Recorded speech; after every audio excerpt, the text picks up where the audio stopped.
So hello guys. आई hope सो तुम सभी सही होगे एंड आज के इस वीडियो के बाद ये चैप्टर ख़त्म हो जाएगा और मोस्ट प्रोबेबली ठीक है, चलो पहले इस चैप्टर को ख़त्म कर लेते हैं, ठीक है। सो अभी तक हमने लगभग बहुत सारी चीज़ों को कंप्लीट कर लिया है, तुम यहाँ पे देख सकते हो। और आज के इस वीडियो में हम लोग लास्ट प्रमोशन मिक्स को भी ख़त्म करने वाले हैं, ओके। सो इस वीडियो के साथ ये चैप्टर भी ख़त्म हो जाएगा एंड बाद में बताऊंगा। चलो let's start this topic, okay.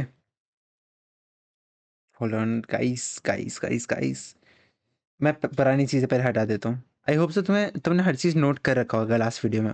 And guys comment कर सकते हो कि तुम्हें कैसा सीरीज लग रहा था ये पूरा। मैंने स्टार्टिंग में जब स्टार्ट करा था तो मुझे मुझे अभी भी याद है, मुझे बोलना नहीं आ रहा था लेकिन फिर भी चलो, you start somewhere, you start somewhere, okay. ये चीज़ आज का कोट भी समझ लो कि तुम्हें कहीं ना कहीं स्टार्ट करना ही पड़ता है, ओके। ऐसा नहीं कि मैं बहुत टॉप पे आ गया, बट ठीक है, इट्स गुड मेरे 137 सब्सक्राइबर्स हैं, हल्के में मत लेना। चलो देखो, promotion. Let's start with promotion. A company may produce a good quality of product, prices appropriately and make it available at selling point। मतलब वो प्रोडक्ट भी बना ले, फिर उसके प्राइस मिक्स भी कर ले और प्लेस मिक्स भी कर दे, ठीक है। फिजिकल डिस्ट्रीब्यूशन वाले पर्पस को भी वो फुलफिल करते हैं, लेकिन विच आर कन्वीनियंट, ओके, जिसकी वजह से एक बार को कन्वीनियंस फील हो रहा हो कि वो सामान लेना है तो वो वहाँ पे इजीली ले सकते हैं। But in spite of all this the product में not sell well in the market. लेकिन इन सब के बाद भी हो सकता है कि अपना जो प्रोडक्ट है वो ज़्यादा अच्छे से बिके ना। There is a need for developing proper communication with the market. In absence of communication, the customer would not be able to know what product and how it can satisfy the need and wants to wants or may not be convinced about the utility and benefits. So जब तक हम अपने customer को बताते नहीं कि उसके फ़ायदे क्या हैं, अपने प्रोडक्ट के फ़ायदे क्या हैं, या फिर उनकी कौन सी नीड को वो सेटिस्फाई करने वाला है, या फिर किस वजह से वो कन्विंस हो सकते हैं बाय होने के लिए, अगर हम लोग ये प्रॉपर्ली नहीं करते तो ऑफ कोर्स ही बात है कि वहाँ पे एब्सेंस ऑफ कम्युनिकेशन होगा। कंज्यूमर को पता ही नहीं चलेगा कि सामने वाला बेचना क्या चाह रहा है या फिर उससे हमें क्या फ़ायदा मिल सकता है, okay. Promotion refers to the use of communication with the twin objective of informing potential buyer about the product and persuading them to buy them, ठीक है। तो प्रमोशन के अंदर हम लोग दो चीज़ों को देखते हैं। पहली बात तो हम लोग इन्फॉर्मेशन प्रोवाइड करते हैं अपने कस्टमर्स को हमारे प्रोडक्ट के बारे में, और दूसरा होता है ना, हम लोग परसुएट करते हैं उन्हें कि आपको ये फ़ायदा मिल सकता है और तुम उसे बाय कर सकते हो, ठीक है। In other words, promotion is important element of marketing mix by which marketer make use of the various tools of communication। सो ये एक इम्पॉर्टेंट मिक्स है मार्केटिंग मिक्स का, मतलब 4 पी आते हैं ना, 4 में से एक ये इम्पॉर्टेंट फैक्टर है। सभी को इम्पॉर्टेंट नहीं बोल रखा है, ठीक है, लेकिन प्रमोशन में इम्पॉर्टेंट है।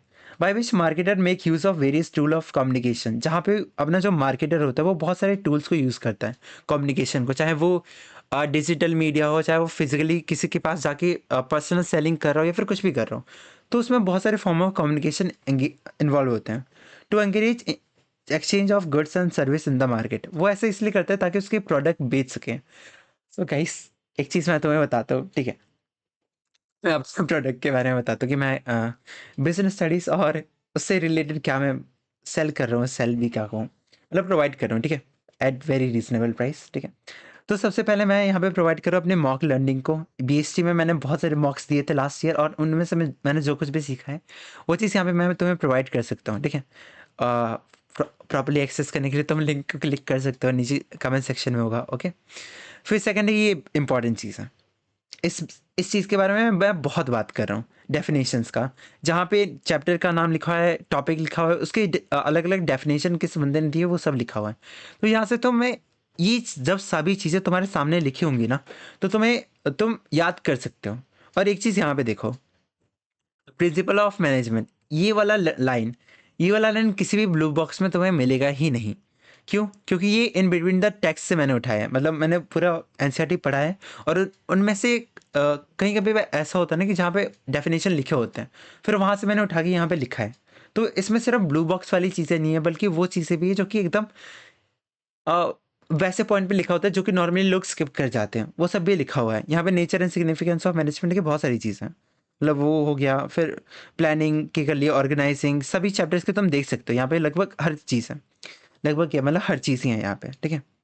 वेट, तो तुम एक्सेस कर सकते हो। उसके बाद फिर ये साइंटिस्ट के बारे में, जो भी सीन था, जितने साइंटिस्ट हैं, उन सब के बारे में भी यहाँ पे मैंने प्रोवाइड कर रखा है। इसके साथ-साथ एक और चीज़ है, सारे प्रोसेसेस एक पेज पे, तो वो भी तुम्हें हेल्पफुल होगा, ओके। और साथ ही साथ एनसीईआरटी तो मैं प्रोवाइड कर ही रहा हूँ। तुम इसको स्किप कर सकते हो अगर इंटरेस्टेड नहीं हो, ठीक है? लेकिन मैं अपने एंड से बता रहा हूँ, ठीक है? क्या मैं प्रोवाइड कर रहा हूँ, ओके। और दूसरा अपने अकाउंट्स के लिए। अकाउंट्स में भी मैंने कुछ चीज़ें प्रोवाइड कर रखा है, जैसे मैं यहाँ पे दिखाता हूँ, एक सेकंड, इसे लोड हो जाने दो। सबसे पहले मैंने अपने मॉक लर्निंग, जो भी मैंने अकाउंट्स के मॉक्स दिए थे, उसमें बहुत सारी थियरी को मैंने सीखा था, तो उन सभी को मैंने यहाँ पे प्रोवाइड कर रखा है। तो देख सकते हो कितने सारे पेजेस है इसमें, जिनमें फॉर्म लिंक मैंने सेंसर कर रखा है, ठीक है? Of course. और दूसरा मेरे एनसीईआरटी नोट्स, मतलब एनसीईआरटी को मैंने पढ़ा था, उसको फिर हैंड रिटन मैंने फॉर्मेट में बना रखा था, जो भी चीज़ें वहाँ से सीखी थी मैंने। फिर मैंने वेट फिर सेक्शंस, ये बहुत ज़्यादा इंपॉर्टेंट है और ये सही में हेल्प करेगा तुम्हें। वेट, आने दो इसे।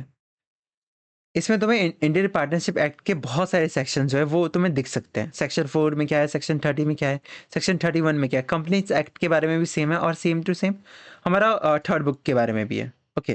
तो ये सब चीज़ें मैं प्रोवाइड कर रहा हूँ at a very reasonable price, तुम चेक कर सकते हो, ओके। वो तुम्हारे लिए अफोर्डेबल होगा, okay.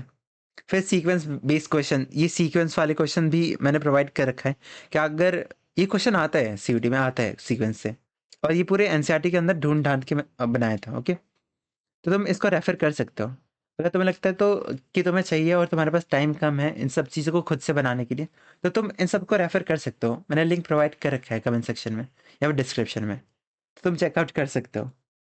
Back in our chapter, okay. तो यहाँ पे देखा मैंने क्या करा, मैंने अपने प्रोडक्ट के बारे में बताया और तुम्हें परसुएट करा कि अगर तुम्हें नीड है, ओके, तो तुम उसे बाय कर सकते हो अगर तुम, ठीक है।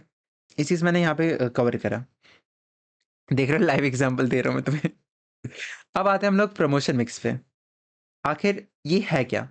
अब हमें प्रमोशन करना है लेकिन उसके बहुत सारे एलिमेंट्स हो सकते हैं। अब हम प्रॉपर्ली उसे पढ़ने वाले हैं। वेट, ठीक है?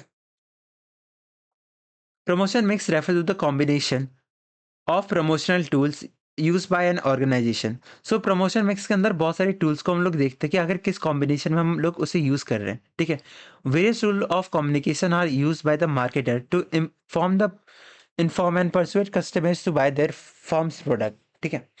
तो बहुत सारे कम्युनिकेशन के टूल हम लोग यूज़ कर सकते हैं ताकि हम लोग अपने प्रोस्पेक्टिव बायर, जिनको पोटेंशियल बायर्स, ठीक है, पोटेंशियल बायर्स को हम लोग बताते हैं कि वो ये ऑफर है हमारे पास, तो वो तुम्हें इस वे में बेनिफिट कर सकता है।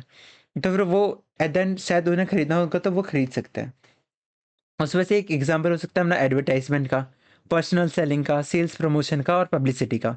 इन सब चीज़ों के बारे में हम लोग डिटेल में पढ़ेंगे, ओके। फिक्र मत करना, ओके। ये 4 इंपॉर्टेंट फैक्टर्स हैं और इसके बारे में फर्स्ट या सेकंड लेक्चर में तुमने पढ़ा हो, सेकंड नहीं, थर्ड या फोर्थ लेक्चर में तुमने देखा होगा, ओके। जब हम लोग फंक्शंस कर रहे थे कि ये 4 पॉइंट्स थोड़े इंपॉर्टेंट हो जाते हैं। वेट, ये, okay. These are called elements of promotion mix and can be use in different combination to achieve goal of promotion. हमारा जो भी गोल होता है ना प्रमोशन का, उसको हम लोग इन सब की कॉम्बिनेशन से हम लोग अचीव कर पाते हैं। To achieve the goal of promotion, for example, consumer goods firm may use more advertising through mass media, while industrial goods firm be using personal selling. अब मान लो कि हमें कोई कंज्यूमर गुड बेचना है जो कि बहुत सारे कंज्यूमर्स तक प्रोवाइड करना है, ठीक है? मतलब पूरा इंडिया ही हमारा पोटेंशियल बायर है। तो अगर हमें इतना ज़्यादा लोगों तक अपनी इन्फॉर्मेशन प्रोवाइड करना है, तो हम लोग वहाँ पे टीवी की हेल्प ले सकते हैं, है ना? वहाँ पे एडवर्टाइज़मेंट की हेल्प ले सकते हैं हम लोग। लेकिन मान लो कि हमें कोई बहुत महँगी मशीन बेचना हो या फिर कोई हमें घर बेचना हो, ठीक है? तो वहाँ पे एक इंसान होता है, डीलर होता है वहाँ पे, जो कि उस घर को या फिर उस मशीन को हमारी इंडस्ट्री को दिखाता है, ठीक है? घर तो चलो एक गलत एग्ज़ाम्पल हो जाएगा, वो इंसान के लिए होता है। घर की जगह बिल्डिंग ले लो, जो कि हमें बिज़नेस को दिखाना है, तो बिज़नेस वाले बंदे को हम लोग ये चीज़ दिखाते हैं। तो ये पर्सनल सेलिंग का एक एग्ज़ाम्पल है, जहाँ पे एक इंसान है और वो सामान को बेच रहा है, ठीक है? Advertisement is good for consumer good, meanwhile जो अपना इंडस्ट्रियल गुड के लिए होता है वो पर्सनल सेलिंग बेस्ट होता है, ठीक है। अगर हम लोग इन सब चीज़ों के बारे में बाद में आएंगे फीचर्स जब रहे होंगे, ठीक है। सो यहाँ पे देखो, what combination of these elements is used by a firm will depend upon how various factors such as nature of market, nature product and promotion budget, objective of promotion. So आखिर हम लोग किस चीज़ को कितना यूज़ करने वाले हैं, कितना एडवर्टाइजमेंट यूज़ करेंगे, कितना पर्सनल सेलिंग यूज़ करेंगे, कितना पब्लिक रिलेशन यूज़ करेंगे, या फिर पब्लिसिटी यूज़ करेंगे, या फिर या फिर क्या फिर सेल्स प्रमोशन को हम लोग यूज़ करेंगे। ये सब डिपेंड करता है सिचुएशंस पे, बहुत सारे फैक्टर्स पे, और उन फैक्टर्स के बारे में हम लोग पढ़ने वाले हैं। जैसे उन फैक्टर्स का एग्जांपल ये भी हो सकता है कि अपना मार्केट किस नेचर का है, वहाँ पे कैसे हमारे बायर्स हैं, ओके। फिर नेचर ऑफ प्रोडक्ट हो सकता है, फिर प्रमोशन बजट हो सकता है कि हम लोग कितने पैसे खर्च कर सकते हैं प्रमोशन में, तो वो भी एक फैक्टर हो सकता है हमारे प्रमोशन मिक्स को डिसाइड करने में। अब आते हैं हम लोग एडवर्टाइजिंग में, जो कि मोस्ट कॉमन होता है, most common, okay. We generally come across hundreds of advertisement messages every day, which tell us about various products such as toilet soap, detergent powder, soft drink, and services such as hotels, insurance policies, etc. तो हमारे पास बहुत सारे ads आते रहते हैं। सबसे खतरनाक ads Zomato भेजता है, ठीक है। तो तुम देख सकते हो, हर टाइम तुम्हें बहुत सारे एड्स का सामना करना पड़ता है, लिटरली सामना करना पड़ता है। ज़ोमैटो वाले सीधे दिल पे हमला करते हैं। खैर, advertising is perhaps the most commonly used tool of promotion. अगर हम बात करते हैं एडवर्टाइज़िंग की, तो ये बहुत ही कॉमन है प्रमोशन का tool, okay. It is an impersonal form of communication. Impersonal मतलब जहाँ पे कोई इंसान नहीं होता। यहाँ पे कोई पर्टिकुलरली बायर या फिर कोई ऐसा इंसान नहीं होता जो कि सामान को बेच रहा हो। हम ऑन अ मास लेवल, मतलब पूरी दुनिया को अगर हमें बताना है तो हमने टीवी पे ऐड चला दी। लेकिन टीवी पे अगर कोई ऐड चला रहे तो वहाँ पे कोई इंसान तो है ही नहीं। मतलब हम लोग प्रॉपर्ली बायर के पास तो नहीं जा रहे हैं ना, वो चीज़ है। I am so it's clear.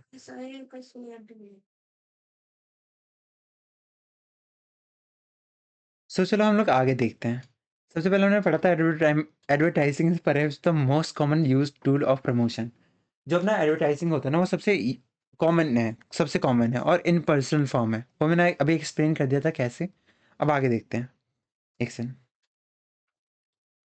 Which is paid for by the marketer sponsor to promote some goods और सर्विसेज। तो इस केस में क्या होता है ना, जो अपना मार्केटर होता है, मतलब जो अपने बिजनेस में है और वो उसका काम है कि सामान को बेचना है उसे, तो वो स्पॉन्सर को हायर करता है ताकि वो एट द एंड अपने सामान को बेच सके, ठीक है। जैसे तुम वीडियोस में भी देखते हो कि बहुत सारे लोग कुछ ना कुछ रिकमेंड करते हैं, तो उनको किसी ने हायर करा होता है कि भाई मैं तुझे इतने पैसे दूंगा तो इसके बारे में बोल, ओके। ये चीज़ होता है। To promote some goods or services, the most common modes of advertising are newspaper, magazine, television and radio. Okay, तो ये चीज़ है। सबसे मोस्ट कॉमन एडवर्टाइजमेंट का मेथड क्या है? न्यूज़पेपर हो गया, ये सब हो गया, ठीक है।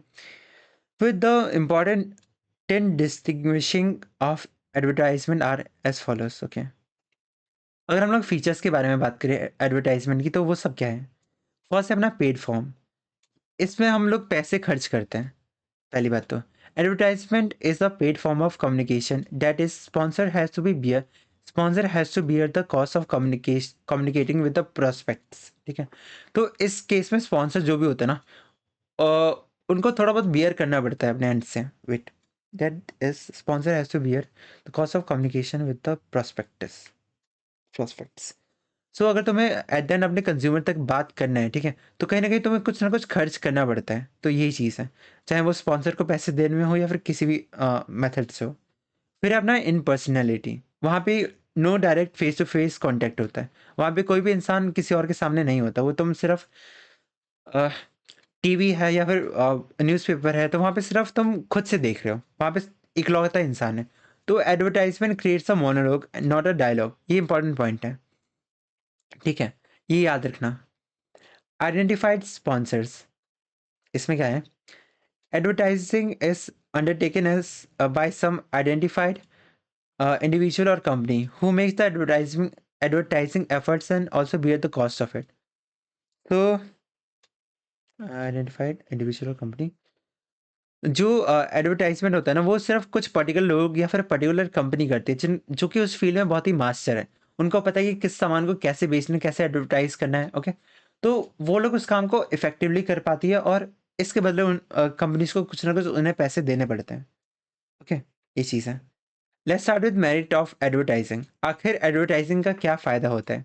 सबसे पहला मास रीच। अगर तुम टीवी से एडवर्टाइज कर रहे हो तो कहीं ना कहीं तुम करोड़ों लोग तक पहुंच पा रहे हो। वहीं अगर तुम सामने एक इंसान, हर इंसान से मिल रहा होता, पर्सनली जाके किसी से तुम सेलिंग कर रहे हो तो कितने ही कर पाते? एक हफ्ते में 100 200 कितने ही, मतलब करोड़ों वाली बातें नहीं हो पाती, बड़ी बातचीत नहीं हो पाती यहाँ पे। Advertising is a medium through which a large number of people can be reached over a vast geographical area. सो हम लोग कह सकते हैं कि एडवर्टाइजमेंट वो चीज़ है जिसकी वजह से हम लोग बहुत दूर दूर तक, बहुत सारे लोगों तक पहुंच सकते हैं। For example, an advertisement message placed in national daily reach lakhs of subscribers. National daily मतलब वही न्यूज़पेपर में अगर हम लोग अपना एडवर्टाइजमेंट प्लेस करते हैं तो वो लाखों लोगों तक पहुंचता है, जिन लोगों ने उस न्यूज़पेपर की सब्सक्रिप्शन ले रखी है, ओके? ये चीज़ है। फिर अपना engaging customer satisfaction and confidence, okay? Advertising creates confidence among prospective buyer as they feel more comfortable and assured about the product quality and hence feel more satisfied. सो देखो, तुम एक इंसान हो, ठीक है? ऑफ कोर्स तुम एक इंसान हो, ठीक है? अगर तुम्हें 2 ऑप्शन दिया जाए, एक ऐसा प्रोडक्ट खरीद, एक ऐसी सॉफ्ट ड्रिंक खरीदने का जो कि एकदम न्यू है, इसके बारे में तुमने कभी भी कुछ भी नहीं सुना, और एक यहाँ पे कोका कोला है, ठीक है? तो तुम्हारे नज़र में कौन-सी बढ़िया है? ऑल्दो इसका टेस्ट बढ़िया हो सकता है, ऑल्दो इसका प्राइस कम हो सकता है, लेकिन तुम किसको प्रेफ़र करोगे? तुम ऑफ कोर्स सी बात है कोका कोला को प्रेफ़र करोगे क्योंकि उसका नाम तुमने हर जगह पे सुना है। तुमने बिलबोर्ड पे सुना है, देखा है, तुमने एडवर्टाइज़मेंट में सुना है, हर जगह पे सुना हुआ है उसके बारे में। तो तुम्हारा एक ट्रस्ट बना हुआ है जस्ट बिकॉज़ कि तुमने उसे हर जगह पे देखा हुआ है।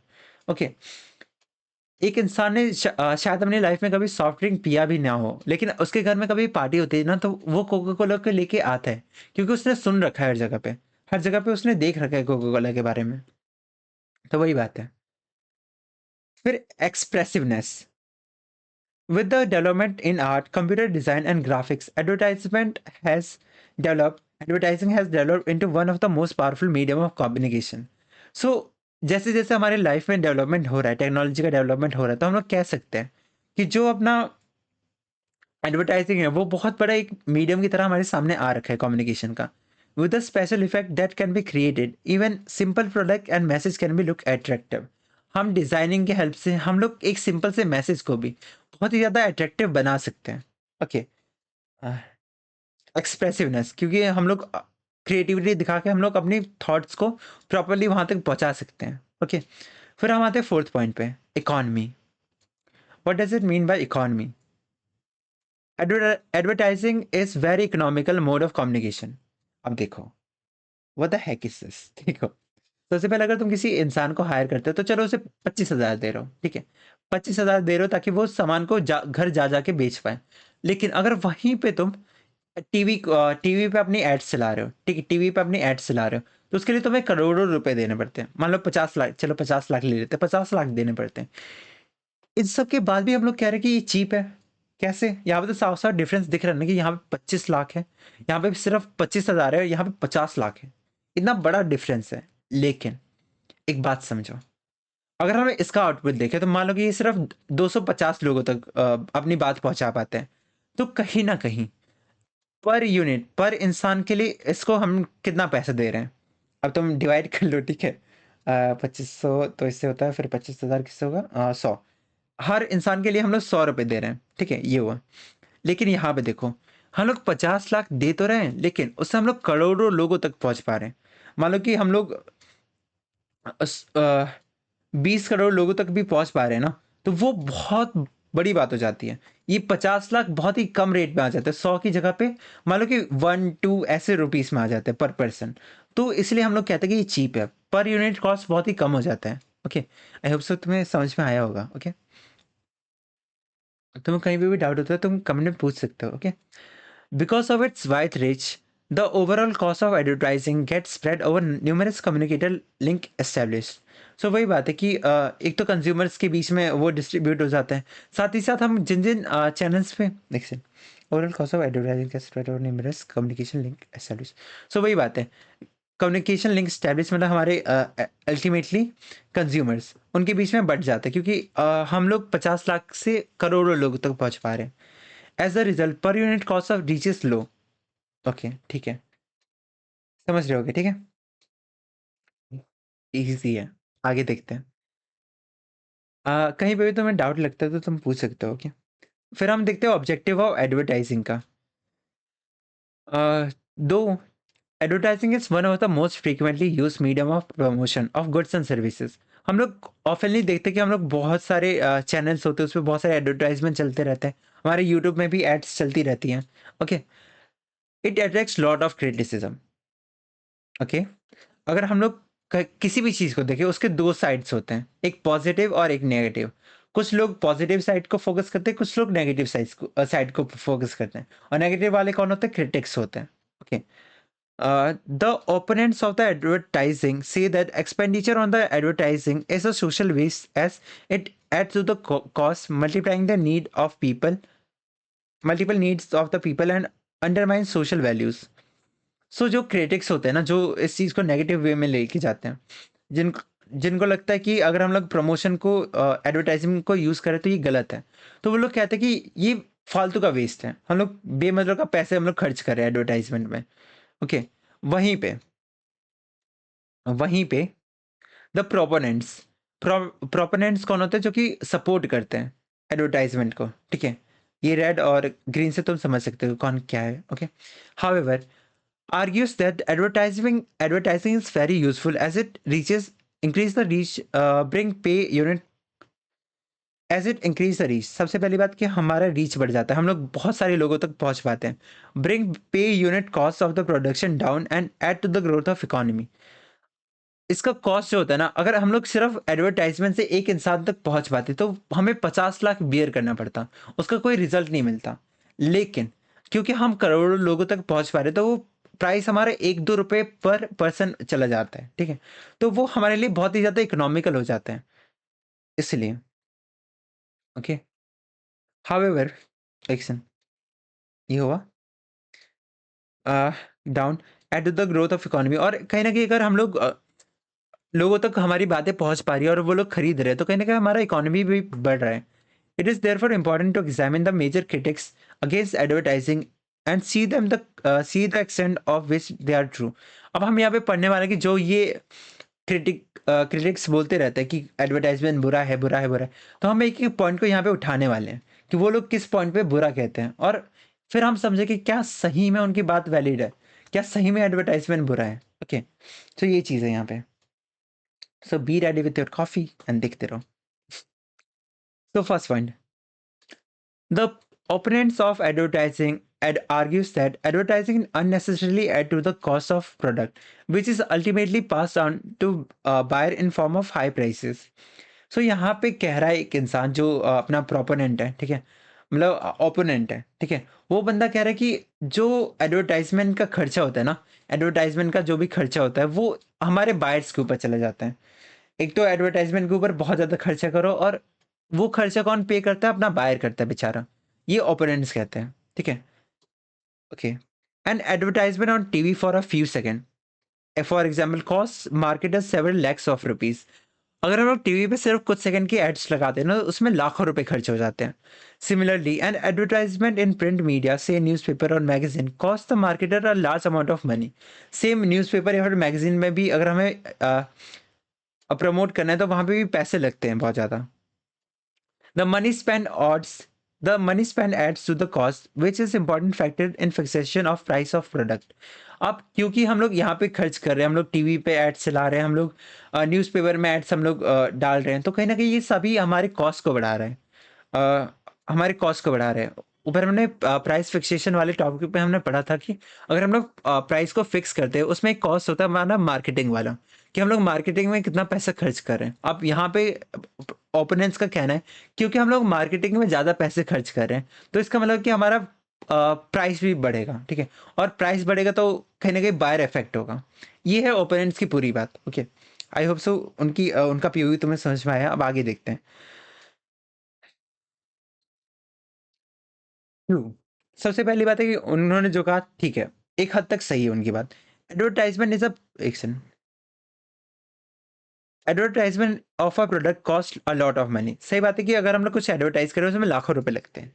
But it helps to increase the demand of the product as large number of potential buyer come to know about the availability of product। लेकिन क्योंकि हम लोग अपने डिमांड को भी बढ़ा रहे हैं, ठीक है, हम लोग कॉस्ट के साथ साथ अपने डिमांड्स को भी बढ़ा रहे हैं, क्योंकि हम लोग बहुत सारे लोगों तक पहुंच पा रहे हैं कि वो लोग ऐसे लोगों तक पहुंच पा रहे हैं जो कि खरीदना चाहते हैं। ओके, हमें लाखों लाखों दे के करोड़ों का फायदा हो रहा है, तो वो हमारे लिए फायदेमंद की बात है। ओके, ये प्रॉपर एंड्स कहते हैं, मतलब जो फेवर में होते हैं एडवर्टाइजमेंट के, ठीक है। And persuade them to buy it, ठीक है। The increase demand lead to higher production which bring to the economics of scale. अब क्योंकि डिमांड ज़्यादा बढ़ चुका है और हमें डिमांड को फुलफिल करने के लिए बहुत ज़्यादा बल्क क्वांटिटी में सामान बनाना पड़ेगा। और हमने एक कॉन्सेप्ट पढ़ा हुआ है इकोनॉमिक्स में कि इकोनॉमिक्स ऑफ स्केल लगता है। अगर हम लोग ज़्यादा सामान को एक साथ बनाते हैं ना, तो उसका पर यूनिट कॉस्ट कम हो जाता है, ठीक है। Okay, as the result, the per unit cost of production come down as the total cost is divided by the large number of units। ठीक है, अगर हम लोग ज़्यादा सामान एक समय में प्रोड्यूस करें तो कहीं ना कहीं इकोनॉमिक्स ऑफ स्केल की वजह से हमारा कॉस्ट पर यूनिट कम होने वाला है। Okay, does the expenditure on advertisement add to the total cost, but the per unit cost come down, which in fact lessen the burden of consumer rather than adding to it।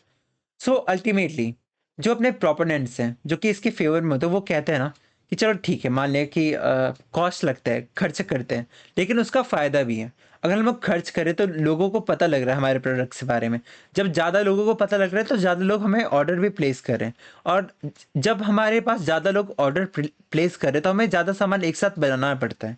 और जब हम लोग ज़्यादा सामान एक साथ बनाते हैं तो वहाँ पे इकोनॉमिक्स ऑफ स्केल लगता है, इकोनॉमिक्स ऑफ स्केल लगता है। और क्योंकि इकोनॉमिक्स ऑफ स्केल लगता है, ठीक है, तो जो भी कॉस्ट होता है ना वो पर यूनिट के हिसाब से बहुत ही कम हो जाता है, पर यूनिट के हिसाब से कम हो जाता है।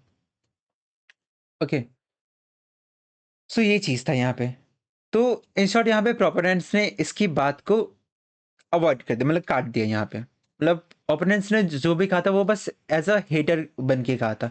प्रोपोनेंट्स ने उसे साबित कर दिया कि हाँ सही है, जो एडवर्टाइजिंग है वो सही है एक तरह से।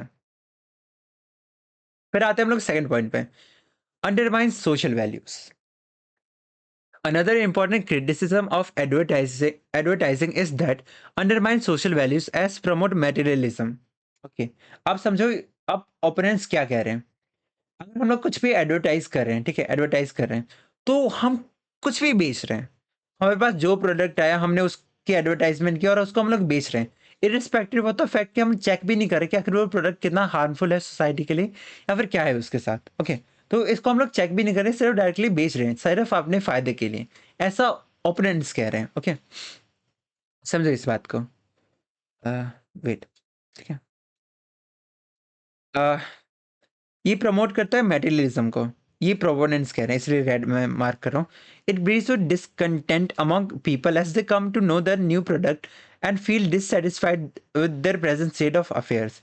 सम एडवर्टाइजमेंट में show new lifestyle which does not feel social approval. So देखो यहाँ पे, अब क्योंकि हम लोग कुछ भी बना रहे हैं उसको हम लोग एडवर्टाइज कर रहे हैं, ठीक है, इरिस्पेक्टिव ऑफ द फैक्ट कि वो कितना यूजफुल है या फिर कितना नहीं है। लेकिन एक पॉइंट ये भी आता है, मान लो कि हमने कुछ गलत बेच दिया, गलत बेच दिया यहाँ पे। मान लो कि आईफोन अभी 17 आ रखा है, ठीक है, 17 आ रखा है, तो हमने 10 मॉडल बेच दिया। ये क्या कि ये बिल्कुल लेटेस्ट है और बिल्कुल मस्त चल रहा है, अभी भी कम दाम पे एकदम मस्त चल रहा है, तो लोग यहाँ पे खरीद ले इसे। लेकिन अब लोगों को फोमो होने लगा, उनको लगने लगा अरे यार आज के टाइम में तो 17 चल रहा है, हम 10 वाले यूज़ कर रहे हैं, लोग सोसाइटी हमें एक्सेप्ट नहीं कर रही। तो उनको ऐसे फील होगा कि हाँ यार, मैं नहीं अफोर्ड कर सकता, ठीक है, मैं कहीं न कहीं पीछे हूँ। और एक एस्पेक्ट यहाँ पे ये भी है, मान लो कि हम कुछ भी एडवर्टाइज़ कर रहे हैं, मान लो कि उसकी प्राइस इतना ज़्यादा है, हम लोग मान लो एक कार को एडवर्टाइज़ कर रहे हैं, लाखों का है वो, मान लो कि 40 लाख का कार है, वो हम एडवर्टाइज़ कर रहे हैं टीवी पे, जो कि होता नहीं है, ठीक है। टीवी पे एडवर्टाइज़ ऐसे कार नहीं होते, पर ठीक है, मान लेते हैं कि 40 लाख की कार हम लोग टीवी पे एडवर्टाइज़ कर रहे हैं। जो बेचारा बंदा अपने एक 1 बीएचके के अंदर बैठा हुआ है, फैक्ट्री से आके मज़दूरी करके बैठा हुआ है, उसको तो खुद पे बहुत ही ज़्यादा बुरा फ़ील होगा ना कि भाई मैं इतना भी कमा नहीं पा रहा कि मैं इस कार को खरीद पाऊँ। जहाँ पूरी दुनिया इस कार को खरीद सकती है, वहाँ पे मैं नहीं खरीद पा रहा। क्या मैंने अपनी लाइफ़ में कुछ अचीव नहीं करा? तो उसे ऐसे थॉट्स आने लगते हैं, तो ये उसके मोराल्स को डाउन करता है। ये क्रिटिक्स कहते हैं, ठीक है? ओके। फिर the criticism is not only entirely true. अब जो ये बंदे कह रहे हैं, ये कंप्लीटली ट्रू नहीं है। ऐसा होता है कि लोगों को फोमो फील होता है, लेकिन एक बात समझो, यहाँ पे क्या लिखा हुआ है? एक बार हम लोग पढ़ते हैं, उसके बाद फिर मैं समझाता हूँ तुम्हें। Advertisement, in fact, help buyers by informing them about the new products, which may be improvement over the existing products. अब मान लो, ठीक है, अगर हम लोग किसी इंसान को ये बता रहे हैं, ठीक है, कि आईफोन 17 आ रखा है, तो उसे तो ये पता चल गया ना कि आईफोन 17 आ रखा है। वो कैसे पता चला? एडवर्टाइजमेंट की वजह से। उसका एडवर्टाइजमेंट हुआ तभी इस इंसान को पता लगा कि हाँ, मैं पुराने समय में जी रहा था, अभी लेटेस्ट टेक्नोलॉजी के हिसाब से आईफोन 17 आ रखा है। ओके, ये केस था। और साथ ही साथ यहाँ पे देखो, न्यू प्रोडक्ट विच में be improved over the existing product. जो उस बंदे के पास एग्जिस्टिंग होगा, नोकिया वाला फ़ोन होगा, उसे समझ आ रखा है ना कि टेक्नोलॉजी बढ़ चुकी है, अब आईफ़ोन 17 आ रखा है। If the buyer are not informed about these products, they may be using inefficient products. अगर हम लोग उसे बताते ही नहीं एडवर्टाइज़मेंट के थ्रू कि आईफ़ोन 17 आ चुका है, तो वो अभी भी नोकिया चला रहा होता, है ना? Further, the job of an advertisement is to inform.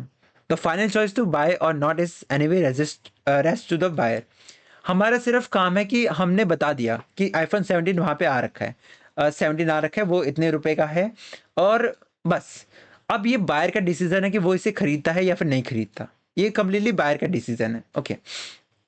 और एक पॉइंट यहाँ पे ये भी आता है, they will buy if the advertisement product satisfies some of their need. They may also be motivated to work harder to able to purchase these products. ठीक है। अब तुम देख रहे होगे बहुत सारे लोग ऐसे होते हैं जो काम भी इसलिए करते हैं ताकि वो लोग आईफोन को अफोर्ड कर सके। तो कहीं ना कहीं एडवर्टाइजमेंट की वजह से इसके अंदर मोटिवेशन आया। एक मोटिवेशन आ गई, वो अपने काम को इम्प्रूव कर पाए। अगर वो अपने काम को इम्प्रूव करता है तो हाँ, वो आईफोन खरीद लेगा। साथ ही साथ दूसरा फायदा क्या होगा, हमारी इकोनॉमी बढ़ेगी। भले ही ये बंदा किसी और चीज़ के लिए अपना काम कर रहा होता, लेकिन काम तो कर रहा था ना। क्योंकि ये काम कर रहा था तो हमारी कंपनी को फ़ायदा होगा, और कंपनी को फ़ायदा होता है अपने जीडीपी को फ़ायदा होगा, जीडीपी को फ़ायदा होगा तो अपनी कंपनी मतलब इंडिया ऊपर जाएगा। ये सब चीज़ें मतलब बहुत आगे तक सोच सकते हो तुम इससे। तो बुरे लोग बुरा कहते हैं, अच्छे लोग अच्छा कहते हैं। तो इस सिचुएशन में कुछ चीज़ें गलत है, कुछ चीज़ें सही हैं। जैसे वो फोमो वाली बात गलत है। हम लोग किसी और को इनसिक्योर कर रहे हैं इस बात को करके कि इतने महँगी चीज़ें आते हैं और लोग अफ़ोर्ड कर सकते हैं, ठीक है? लेकिन इसका अलग पर्सपेक्टिव हो सकता है कि ऑफ़ कोर्स सी बात है, ह्यूमन 2 तरह के होते हैं, उनके पर्सपेक्टिव 2 तरह से होते हैं। या तो वो बंदा ऑप्टिमिस्टिक हो सकता है कि देखा कि भाई इतने पैसे का आता है तो मैं चलो मैं कमा लेता हूँ उतने। एक बंदा हो सकता है कि यार मेरे पास पैसे ही नहीं है, मैं कैसे कम मतलब मैं अफ़ोर्ड ही नहीं कर सकता, और वो बैठा रहता है और डिप्रेशन में चला जाता है। तो जो बंदा ऑफ़ कोर्स सी बात है, जो मेहनत करने को तैयार है वो हर चीज़ अचीव कर लेगा। इर्रेस्पेक्टिव ऑफ द फैक्ट कि वो एडवर्टाइज़मेंट हो रहा है या नहीं हो रहा है, या फिर कुछ भी कर रहा है कि नहीं कर रहा। ये चीज़ था। आई होप सो ये वाला पॉइंट भी तुम्हें क्लियर हो चुका है, ओके? तुम्हें प्रोबब्ली इसे फ़ील करना पड़ेगा। फिर थर्ड पॉइंट है, कन्फ्यूज़ेज़ द बायर। ये क्या पॉइंट है? Another criticism against advertisement is so many products are advertised which make similar claims that the buyer get confused as it was one is true which is and which one to be relied upon. So मान लो कि critics ये भी कहते हैं, क्योंकि बहुत सारी industries होती हैं, बहुत सारी हमारे इकोनॉमी में इंडस्ट्रीज होती है जो कि सेम माल को बेच रहा होता है, सेम चीज़ को वो लोग बेच रहे होते हैं, ठीक है? और सब लोग कहते हैं कि हमारा प्रोडक्ट सबसे बेस्ट है, हमारा प्रोडक्ट सबसे बेस्ट है। लेकिन जो बेचारे यहाँ पे मासूम सा बायर है, जो बेचारे यहाँ पे मासूम सा बायर है, उसे क्या पता कि कौन सा सही में बेस्ट है, कौन सा सही में बेस्ट नहीं है, ठीक है? ये पॉइंट है। उसके साथ तो धोखा हो जाता है ना कि सारे लोग कह रहे हैं कि हमारा बेस्ट है, हमारा बेस्ट है। हो सकता है कि वो झूठे क्लेम में आ जाए, ये बंदे ने इसका सामान ले लिया लेकिन एक्चुअल में उसका सामान खराब था, ठीक है? तो इस पॉइंट में इस बेचारे बायर के साथ तो बुरा हुआ है ना, ये चीज़ है यहाँ पे। For example, we may note similar claims of whiteness or stainless removing ability in competing brand of detergent powder or claim whiteness of tooth or feeling of freshness in competing brand of toothpaste. That is sometimes confusing to us as to choose one to buy. अब हम लोग देखते हैं बहुत सारे Surf x, बहुत सारे ऐसे क्या कहते हैं, डिटर्जेंट्स की ऐड होती है जहाँ पे हमें बताया जाता है कि इसको यूज़ करो और तुम्हारे कपड़े एकदम चमक जाएंगे, ठीक है। लेकिन अब सभी लोग यही दावा कर रहे हैं, सर्फ एक्सेल कर रहा है सेम क्लेम्स, अपना टाइड भी सेम क्लेम्स कर रहा है और बाकी जितने भी डिटर्जेंट है सेम ही क्लेम कर रहे हैं। तो उस पॉइंट ऑफ टाइम में एक बायर को कैसे पता कि कौन सा सही है कौन सा गलत है, ये क्रिटिक्स कह रहे हैं। और एक फीलिंग ये भी है कि हम एडवर्टाइजर तो ये कह देते हैं कि अगर तुम ये टूथपेस्ट यूज कर रहे हो तो तुम्हारे दांत चमकेंगे, लेकिन हमें कौन सा पता है कि ये वाला पर्टिकुलर टूथपेस्ट हमारे दांतों को चमकाने वाला है और ये वाला हमें मिसगाइड कर रहे हैं, मिसलीड कर रहे हैं। ये बेचारे हमारे भोले भाले बायर्स को कैसे पता। ओके, ये क्रिटिक्स का कहना है। जो एडवर्टाइजमेंट के अगेंस्ट है वो लोग ये इस बातें कहते हैं। The supporter of advertisement however, एक सेकंड एक second, the supporter of advertisement, however, argue that we are all rational human beings who make our decision. जो सपोर्टर्स होते हैं, जो प्रोपोनेंट्स होते हैं, वो कहते हैं कि देखो तुम्हारी बात सही है। हाँ, बहुत सारे लोग हैं, बहुत सारे क्लेम्स करते हैं। अब एक बात समझो कि जो बंदा बायर है वो बंदा, उसके सर पे सी नहीं लिखा, वो भी रैशनल बायर है। वो सोचता है कि भाई क्या मुझे खरीदना है क्या नहीं खरीदना। ये जो हमारे सामने कंपनी आ रखी है, क्या वो पहले भी सामान बेचता था या फिर सिर्फ आज के टाइम में आ गया और वो पैसे कमा के भागना चाहता है। वो चीज़ एक इंसान सोच सकता है। ओके, बायर्स इतने मासूम नहीं होते, ये इन शॉर्ट वो कहना चाहता है supporters. Okay, proponents that we all are rational human beings who make our decision for purchase of product on factors such as price, style, size, etc. हम लोग बहुत सारी चीज़ों को देखते हैं और उसी के हिसाब से अपने प्रोडक्ट को खरीदते हैं। Does the buyer can clear their confusion by analyzing the information provided on the advertisement and other resources before taking a decision and purchase on product? So of course ये बात है, सिर्फ हमने टीवी में देखा कि ये सबसे ग्लोइंग क्रीम है, इसको लगाओगे और तुम ग्लो कर लोगे। सिर्फ इस बात को सुन के तुम्हें नहीं जाना चाहिए कि तुम्हें इस प्रोडक्ट को खरीदना है। तुम पहले देखो कि इसको यूज़ कर रहा है क्या सही में वो ग्लो हो रहा है या फिर उसका क्या रिजल्ट आ रहा है। तुम ये भी तो देखोगे ना, रिव्यूज़ पढ़ोगे लोगों के। और जब तक तुम रिव्यूज़ नहीं पढ़ते तुम्हें फ़ील नहीं होगा कि वो जेन्युइन नहीं है। तुम्हें फ़ील नहीं होगा जब तक सामने से कोई आके बताता नहीं है। ओके, एक चीज़ यहाँ पे है, ठीक है? सो यही है यहाँ पे। Does the buyer can clear their confusion by analyzing the information provided, ठीक है, ठीक है, ठीक है। However, the criticism cannot be completely overruled. Okay. लेकिन हम लोग ये नहीं कह सकते कि जो बंदे क्रिटिक्स हैं, जो बंदे ये पॉइंट्स उठा रहे थे कि हमारे बायर्स बेचारे मासूम होते हैं, वो गलत है। हम कह नहीं सकते ये चीज़ को, क्योंकि धोखा तो होता है ना सबके साथ। तुम्हारे साथ भी हुआ था, बायर्स के साथ भी होता है, ठीक है, सबके साथ होता है। कहाँ से आ गया ये चीज़, ठीक है। अब आते हैं हम लोग फोर्थ पॉइंट पे, encourage sale of inferior product. अब इसमें क्या कहते हैं अपने क्रिटिक्स वाले लोग, उनकी बात सुनो पहले। Advertisement does not distinguish between superior and inferior product and persuade people to purchase even the inferior product. So हमारे क्रिटिक्स लोग कहते हैं कि एडवर्टाइजमेंट का सिंपल सा काम क्या होता है कि जो प्रोडक्ट है तुम उसे बेचो, लेकिन एक बायर को कैसे पता कि ये प्रोडक्ट इंफीरियर है या फिर सुपीरियर है। हो सकता है कि ये इंफीरियर है और बेचारा बायर वो उसे खरीद ले, ये भी तो एक सिचुएशन हो सकता है ना। Okay, and persuade people to purchase the inferior product. In fact, superiority and inferiority depends upon the quality, which is a relative concept. Okay, the desired level of quality will depend upon the economic status and preference of target customer. Okay, अब समझो, अब समझो। Okay, यहाँ पे समझो समझो समझो क्या है कि अब हमारे प्रोपोनेंट्स क्या कह रहे हैं, मतलब जो सपोर्टर में है वो क्या कह रहे हैं, अच्छा या बुरा, ये डिपेंड करता है इंसान पे। ओके, अच्छा या बुरा क्वालिटी, ठीक है, अच्छा या बुरा क्वालिटी, यहाँ पे क्वालिटी डिपेंड करता है इंसान पे कि उसके पास कितने पैसे हैं। अगर मान लो कि उसके पास बहुत कम पैसे, वो बिलो पॉवर्टी में आता है, तो उसको कुछ मिल जा रही है, उसके लिए सबसे बड़ी बात है। ये उसके लिए सबसे बड़ी बात है कि उसे कुछ खाने का मिल जाता है और अगर उसे पैकेट का सामान मिल गया तो वो तो थैंकफुल होगा भाई कि मुझे पैकेट का सामान मिल गया, मुझे खुला हुआ सामान नहीं मिला, तो उसके लिए पैकेट का सामान ही जो है वो सुपीरियर क्वालिटी का है। लेकिन जो इंसान कमा रहा है, अंधे पैसे कमा रहा है, ठीक है? उसके लिए तो नॉर्मल तुम्हारा ₹20 की बॉटल जो कि तुम खरीद के पीते हो, वो भी तुम्हारे लिए सस्ता होगा। वो तुम्हें खराब लगेगा। तुम 1000 की बॉटल 1000 वाली बॉटल से पानी पियोगे। तो तुम्हारे लिए सुपीरियरिटी या फिर इन्फीरियरिटी डिपेंड करता है कि आखिर तुम्हारा स्टेटस क्या है, तुम्हारा इकोनॉमिक स्टेटस क्या है। ओके, इसके ऊपर कंप्लीटली डिपेंड करता है तुम्हारा। उससे ये पॉइंट भी तुम्हें क्लियर हो चुका होगा। अब आगे देखो। एक सेकंड, एक सेकंड, एक second. No, advertisement should, however, make false claim about the quality of product. If a firm makes a false claim, it can be prosecuted for same. Of course, ये बात है कि एक पॉइंट ये भी आता है कि मान लो कि आज तुमने कुछ गलत बेच दिया। आज तुमने किसी इंसान को ठग लिया और उसको तुमने गलत क्वालिटी का प्रोडक्ट बेच दिया। लेकिन क्या वो बेचारा बायर अगली बार तुमसे सामान खरीदेगा?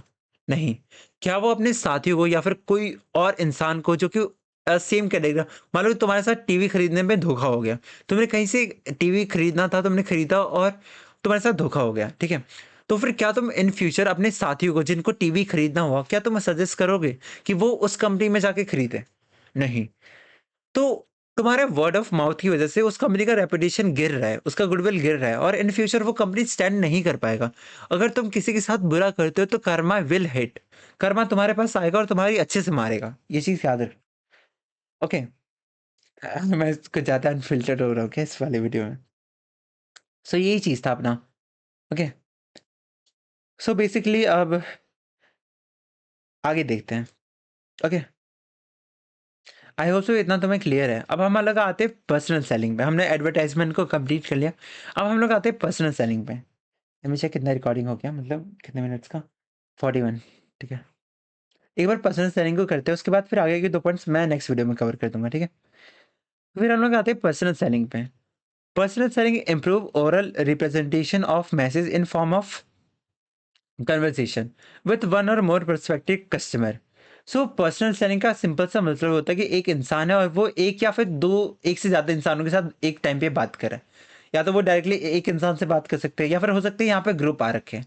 तुमने पार्क में देखा होगा, एक बंदा आता है शॉल लेके, ठीक है, या फिर बेडशीट लेके, तो वहाँ पे बहुत सारी आंटीज इकट्ठा हो जाती हैं। वहाँ पे बहुत सारी आंटीज इकट्ठा हो जाती है और एक पॉइंट ऑफ टाइम में ये बंदा बहुत सारे लोगों को डील कर रहा होता है, उन सभी को चादरें दिखा रहा होता है। ओके। तो एट पॉइंट ऑफ टाइम वो बंदा भी पर्सनल सेलिंग ही कर रहा है, वो प्रोडक्ट को दिखा रहा है और उसे दिखा के बेच रहा है, ठीक है? सो ये चीज़ है यहाँ पे। या तो एक इंसान के साथ या फिर एक से ज़्यादा इंसान के साथ भी हो सकता है, लेकिन एकदम 50 लाख लोगों के साथ, 10,000 लोगों के साथ नहीं हो पाता। ओके, ये चीज़ तुम्हें समझना पड़ेगा। It is a personal form of communication, मतलब इसमें एक इंसान होता है और वो जाके बात करता है। एडवर्टाइज़मेंट की तरह नहीं कि वहाँ पे तुम सिर्फ़ एक ऐड चला दे रहे हो। तुमने कुछ पर्टिकुलर बात करा और मतलब कुछ भी एक पर्टिकुलर स्टेटमेंट को तुमने टीवी पे चला दिया और वही कंज़्यूमर तक पहुँच पा रहा है। इसकी जगह पे अ, जो अपना एडवर्टाइज़मेंट होता है, जो अपना एडवर्टाइज़मेंट हो मतलब पर्सनल सेलिंग होता है ना, वहाँ पे इंसान जाता है, वो लोगों से बातें करता है और उस हिसाब से डीलिंग करता है, ठीक है? कंपनीज अपॉइंट सेल्स पर्सन, जो अपने सेल्स पर्सन होते हैं to connect prospective buyer and create awareness about the product and develop product preference with the aim of making sale. So इस वाले केस में बहुत सारी चीज़ों को हमें कंसिडर करना पड़ता है, ठीक है? कि आखिर सेल पर्सन क्या है और अगर वो किसी से बात कर रहा है, किसी इंसान से बात कर रहा है, तो उसके साथ किस तरह से बात करेगा। अगर कोई मान लो एक फ़नी एग्ज़ाम्पल है, ठीक है?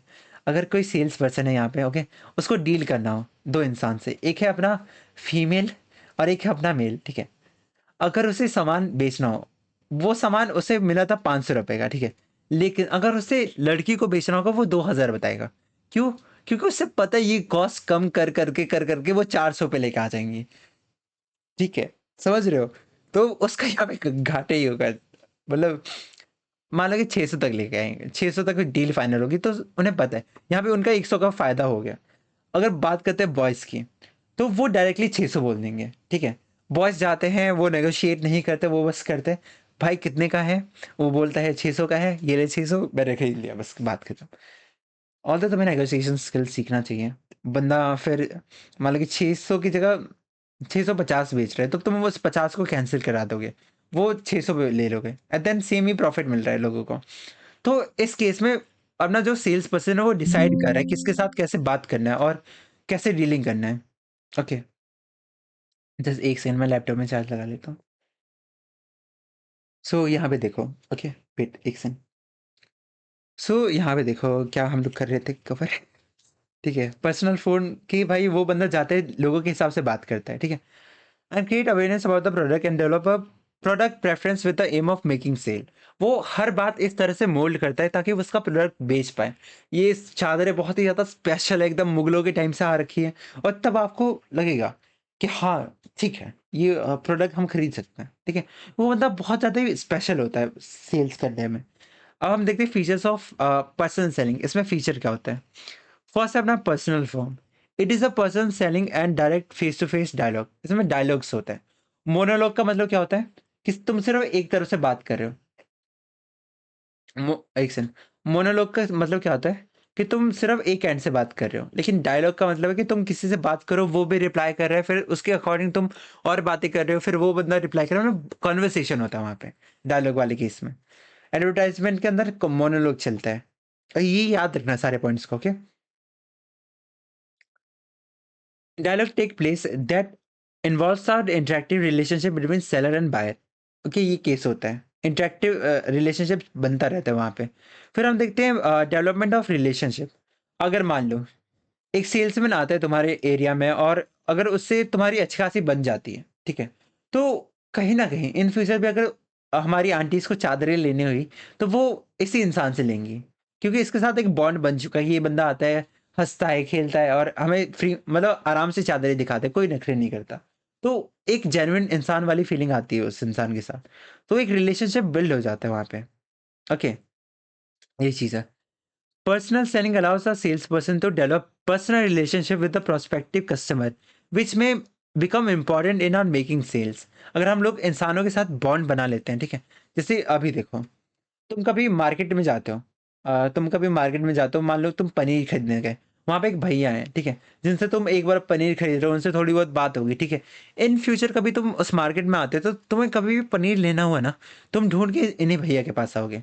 तुम इन्हीं भैया के पास हर बार आओगे पनीर लेने, ठीक है? क्योंकि इन भैया से तुम्हारा एक बॉन्ड बन चुका है, ये चीज़ है।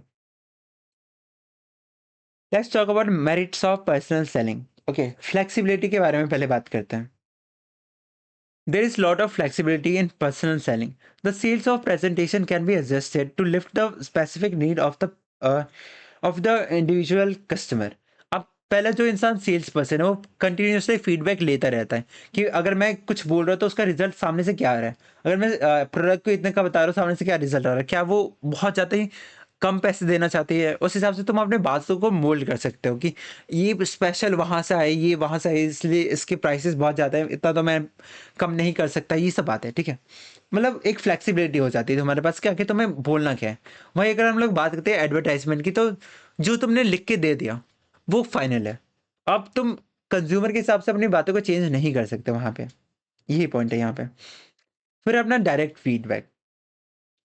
As the direct face to face communication in the personal selling, क्योंकि पर्सनल सेलिंग के अंदर एक direct face to face communication चल रहा होता है। It is possible to take a direct feedback from the customer and adapt the presentation according to the need of the prospectus। अब हम लोग प्रोस्पेक्टस के हिसाब से मतलब जो अपने बायर्स हैं उनके हिसाब से हम लोग अपने बातों को मोल्ड कर सकते हैं, उसे चेंज कर सकते हैं ताकि अल्टीमेटली वो इंसान उसे खरीदे, ठीक है? मतलब डायरेक्ट फीडबैक मिलता रहता है कि आखिर वो कैसे रिस्पॉन्स करिए। हम लोग ने 6,000 का सामान बता दिया तो क्या उनका मुंह बन जा रहा है, मतलब कि वो ज़्यादा हाई लेवल के सामान को खरीद नहीं सकते हैं, ठीक है?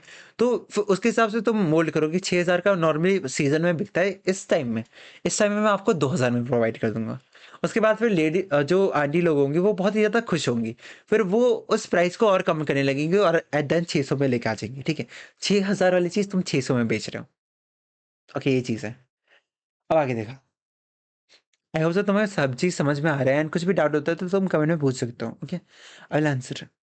अब आते हैं हम लोग नेक्स्ट पॉइंट पे, minimum wastage. The wastage of effort in personal selling can be minimized as company can decide the target customer before making any contact with them. So देखो, हम लोग हम लोग जो होते हैं डायरेक्टली किसी से भी बात नहीं करने वाले। हमें कोई भी राह चलता इंसान दिख गया, हम उसे अपना प्रोडक्ट नहीं सेल करने वाले हैं, ठीक है? हम पहले देखेंगे कि आखिर हमारा जो प्रोडक्ट है वो कौन खरीदने के काबिल है, मतलब कौन उसे अफोर्ड कर सकता है और किसको उसकी नीड है। पहले हम उन कस्टमर्स को आइडेंटिफाई करते हैं। जैसे अगर हमें मशीन्स बेचना हो तो पहले हम लोग ऐसे मैन्युफैक्चरर्स को फाइंड आउट करते हैं जो कि मशीन्स खरीदना चाहते हैं, ठीक है? उनको फाइंड आउट करते हैं, फिर उनके पास जाते हैं, ठीक है? हम किसी के पास भी रैंडमली अपना मशीन लेके नहीं पहुँच जाते हैं। ओके, तो पहले हम लोग रिसर्च करते हैं, फाइंड आउट करते हैं कि इसको क्या ज़रूरत है, उस हिसाब से हम लोग देखते हैं। सो इससे कहीं न कहीं हमारा एफर्ट्स वेस्ट नहीं होता कि हम लोग सभी से जा रहे हैं, सभी से बात करें। ओके, ये चीज़ था। सो पर्सनल सेलिंग का आगे भी पॉइंट है, ठीक है? Let's talk about it.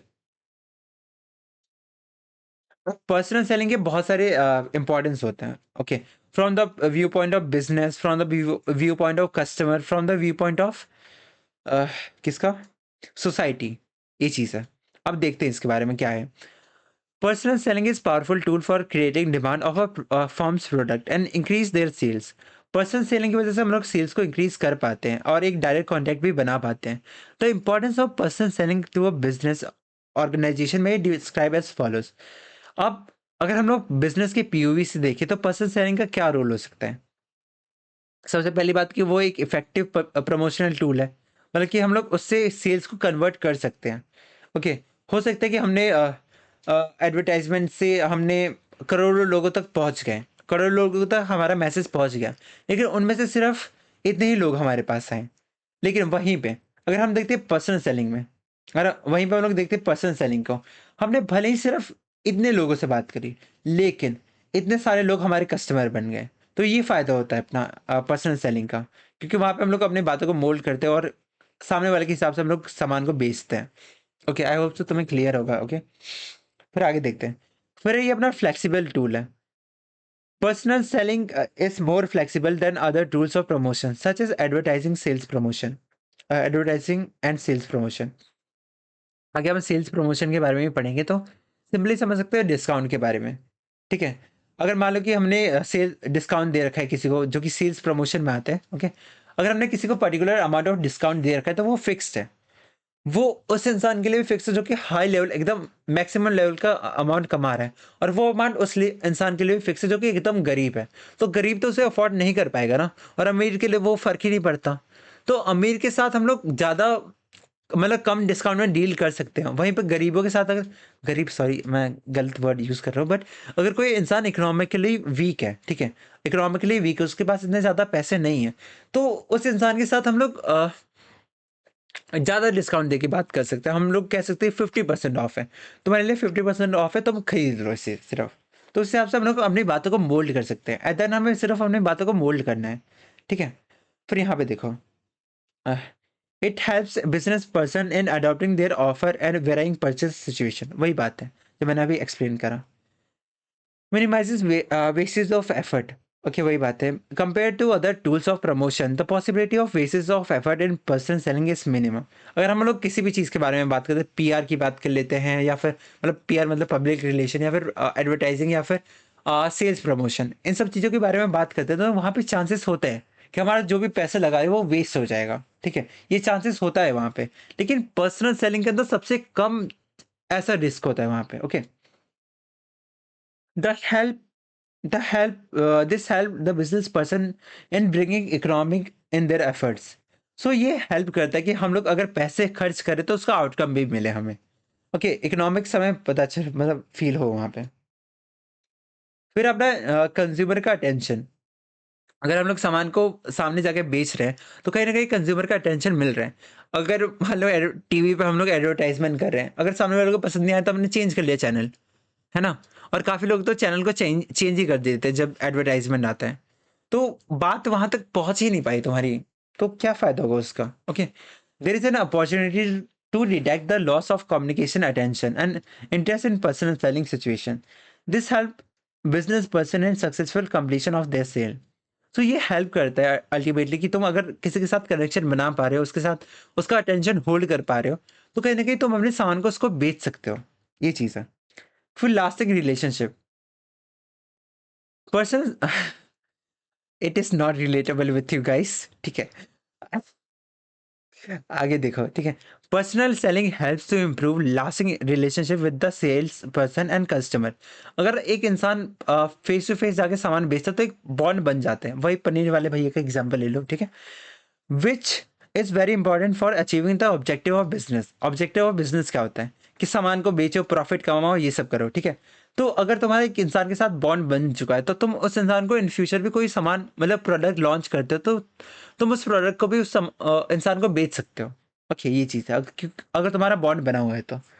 फिर अपना personal rapport rapport friendly relationship and knowing about person. Rapport क्या होता है? एक फ्रेंडली रिलेशनशिप। ओके, याद रखना, वो कैब वाली कॉपी में ऐड कर लो इसे। लास्टिंग रिलेशनशिप, इसमें क्या था? Lasting relation between sales person and consumer which is important for achieving objective, ठीक है। Development of personal rapport with customer increase competitive strength of business organisation, ठीक है। सो अगर हमारे वही रिश्ता है, ये रिश्ता हमारा बना हुआ है पनीर वाले भैया के साथ, तो बाकी वाले जो बाकी लोग हैं जो कि पनीर बेचते, तो उनके अगेंस्ट हमारे पास एक कॉम्पिटिटिव एडवांटेज है, ठीक है। उस पनीर वाले भैया के पास कॉम्पिटिटिव एडवांटेज है। कोई भी ये कंज्यूमर है, मैं हूँ या फिर कोई भी है, वो बंदा आएगा इसी इंसान के साथ खरीदेगा पनीर को। ओके, वो इसके पास नहीं जा रहा, तो ये बंदा चिढ़ेगा, ठीक है। कोई भी सीन है। तो यहाँ पे तुम्हें वर्ड्स को मार्क करना पड़ेगा, एग्जैक्ट वर्ड्स को तुम्हें समझना पड़ेगा कि यहाँ पे किस चीज़ की बात कर रहे हैं।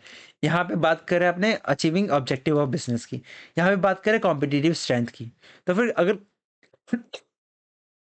सॉरी गाइस, अगर कॉम्पिटिटिव स्ट्रेंथ की बात करें तो पर्सनल रैपोर्ट को हम लोग रेफर करेंगे। वहीं पे अगर ऑब्जेक्टिव ऑफ बिजनेस की बात करें तो हम लोग इसको रेफर करेंगे। अब देखो, role of introducing stage, role in introduction stage, ठीक है। Personal selling plays a very important role in introduction stage of a new product as it helps to persuade customer to make merits of the products। अब मान लो कोई ऐसा product आ रखा है market में जो कि पहले अवेलेबल था ही नहीं, तुम्हें पता ही नहीं कि ये सही में काम करता है, इसके रिलेटेड कोई फीडबैक अवेलेबल है ही नहीं क्योंकि ये न्यू प्रोडक्ट है, ठीक? तो हम किसी के फीडबैक को एनालाइज नहीं कर सकते। तो इस पॉइंट पे जब एक सेल पर्सन आता है, बताते हैं कि इसके क्या क्या फ़ायदा है, क्या नुकसान है और क्या हम लोग एक्सपेक्ट कर सकते हैं इस प्रोडक्ट से। तो इस सिचुएशन में ज़्यादा चांस होता है कि हम लोग उस सामान को बेच पाएंगे। I hope so it's very clear. Okay, ये इट हेल्प में persuading customer about the merits of the product, ठीक है। फिर लास्ट पॉइंट आता है link with the customer. Sales person place three different role, namely persuasive, service role and informative role. Okay, and thereby link business firm to consumer. अब समझो समझो समझो समझो समझो क्या लिखा है यहाँ पे। Wait wait wait wait guys,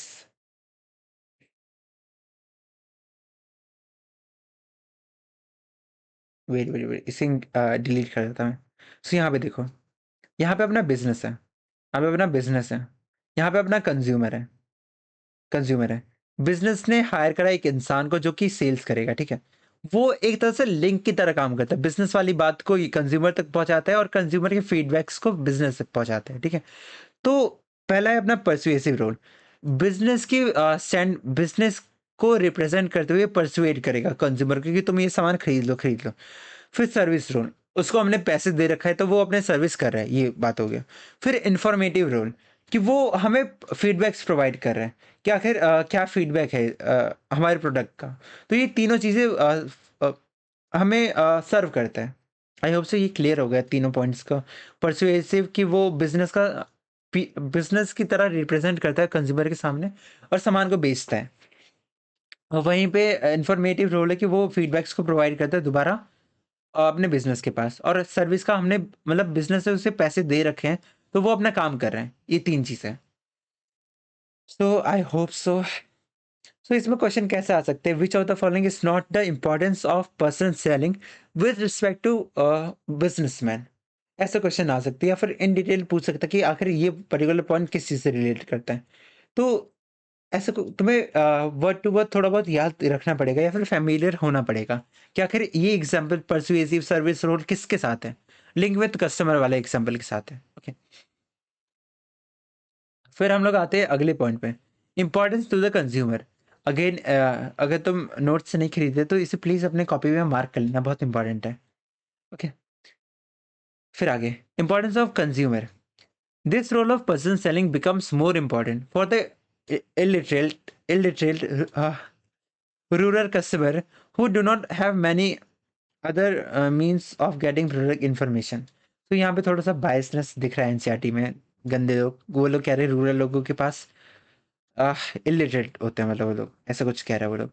तो मतलब उनके पास ज़्यादा ट्रेंड ट्रेंड का नॉलेज नहीं होता, लेकिन अब तो होता है वैसे। अब देखो यहाँ पे सीन क्या है। पर्सनल सेलिंग का एक ये भी रोल होता है कि वो उस इंसान को परसीव कर पाता है, उस इंसान को मना पाता है जिसके पास नॉलेज है नहीं, वो इलिटरेट है। अगर कोई एडवर्टाइजमेंट हम लोग न्यूज़पेपर में बाँट रहे हैं तो वो पढ़ ही नहीं पा रहा। अगर हम लोग टीवी पे चला रहे हैं तो वो उसे समझ ही नहीं पा रहा कि आखिर हम उसमें बताना क्या चाहते हैं।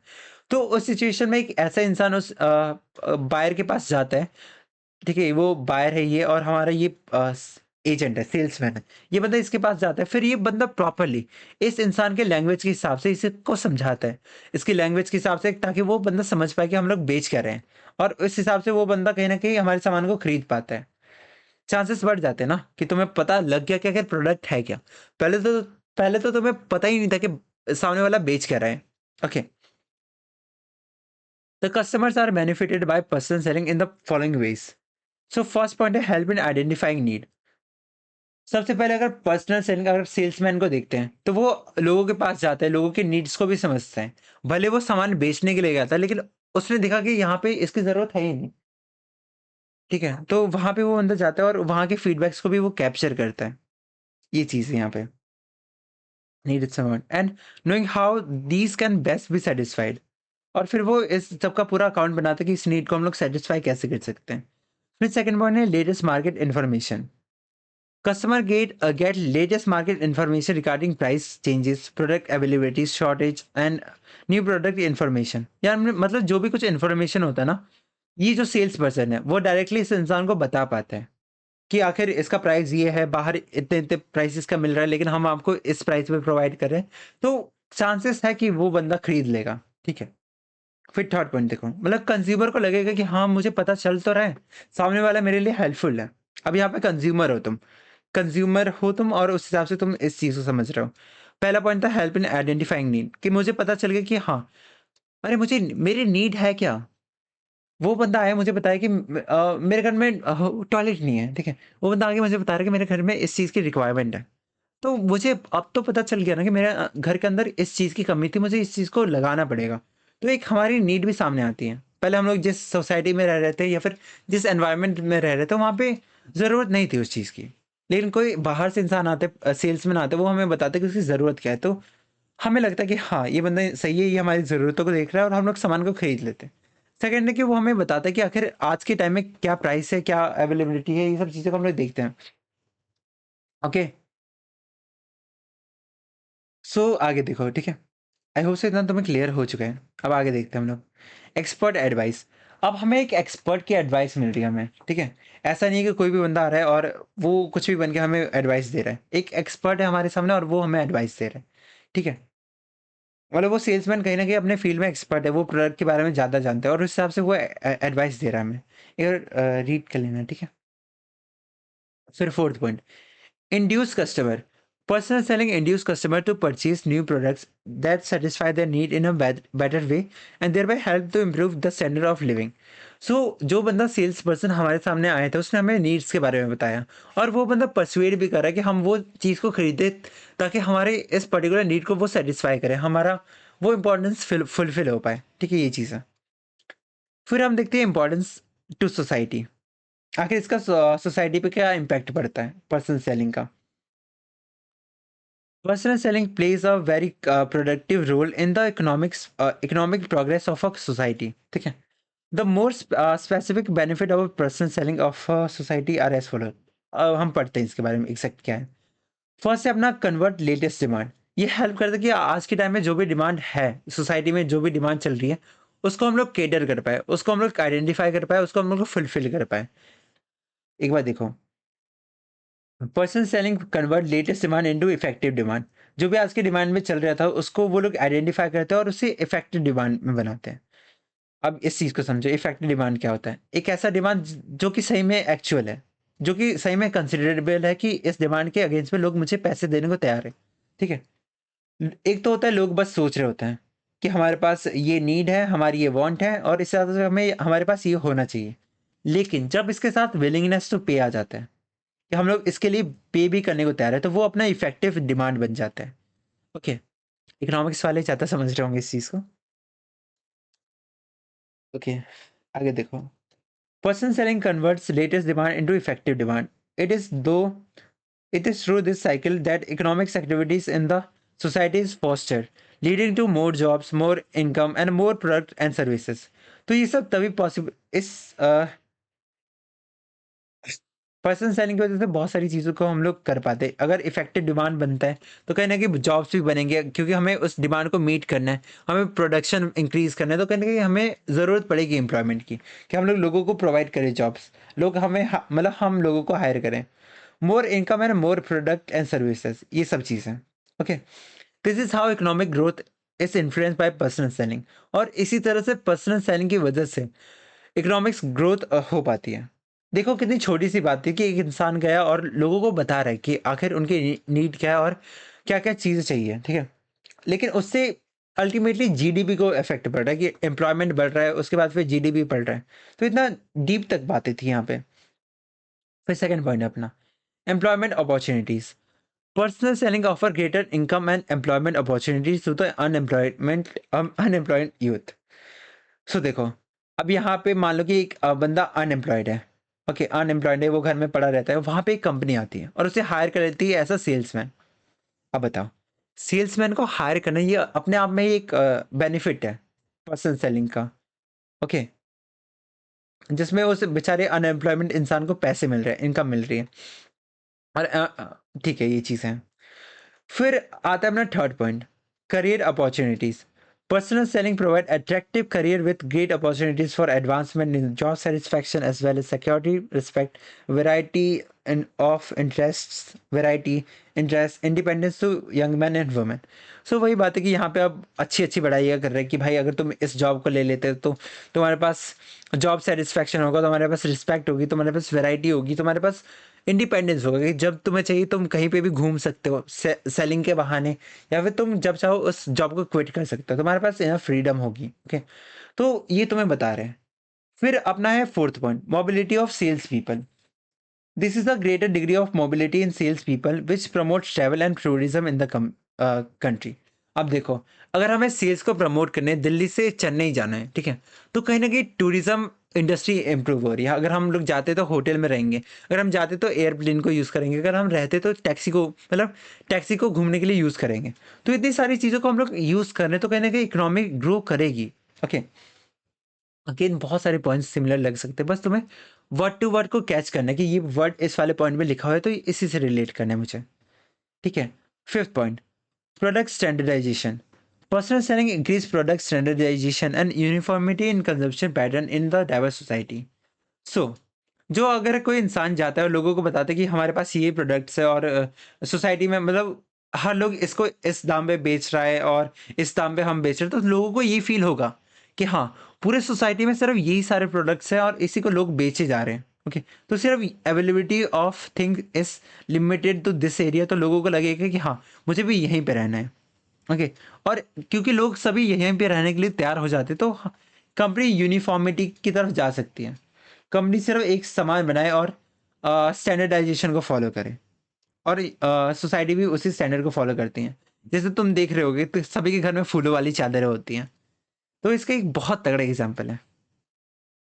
सो आई होप सो तुम्हें इस वीडियो में कुछ नया सीखने को मिलेगा एंड तुम्हें ये वीडियो अच्छी लगी होगी। And in any way I was able to help you, तो प्लीज़ सब्सक्राइब कर देना। एंड मिलते हैं हम लोग नेक्स्ट वीडियो में, जिसमें इस चैप्टर को हम लोग कम्प्लीटली कवर कर लेंगे, ख़त्म कर देंगे। ओके, ये सारे पेजेस को हम लोग कवर करने वाले हैं नेक्स्ट वीडियो में।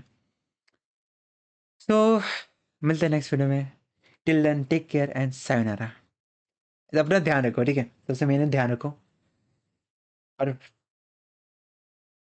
Thanks for watching this video.